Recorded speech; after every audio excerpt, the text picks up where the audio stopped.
There's a new club in the Conservative Party, but frankly it's not one that people would really clamour to join. It's called the 40 Group and it's made up of Tory MPs in the most marginal constituencies, basically the ones who only narrowly won their seats at the last election. They've been working together to identify the issues they think are most important to their constituents, and they're now going to try and raise those issues with ministers. In a minute, I'll be talking to one of the 40 Group's founder members. She's the MP for Hastings and Rye, Amber Rudd. But first, Helen Drew has been to her constituency to find out more.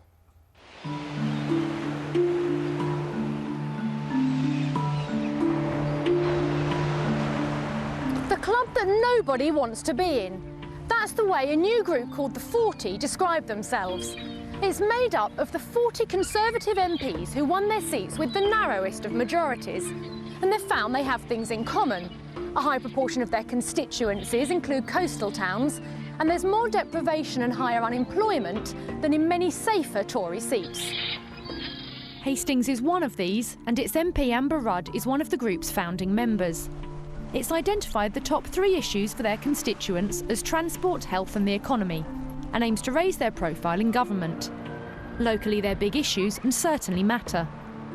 On transport, local commuters recently suffered increased train fares, and it's widely accepted that there's poor transport infrastructure in the area. I'm not allowed to say rude words. Absolutely rubbish. If there was a better train service, people might actually opt to do it, and if it wasn't so expensive, that might be a good start. If we had a faster rail link, I think it would really help develop the area, actually. To be honest with you, for the last 20 years we've been promised the same thing again and again and again. You always get promised ring road, we get promised the better transport, and it never happens. And this latest one, the Conservative lady, she's promised better trains. It's never going to happen.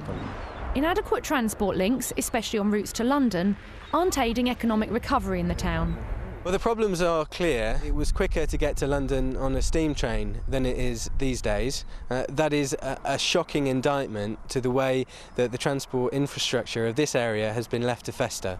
It's not acceptable, and we will not be able to implement as much of a success of the regeneration efforts that are going on here as we want to if we don't get an improvement on it. I can see no better avenue for infrastructure spending in the most deprived area of the South East than improving our road and rail links.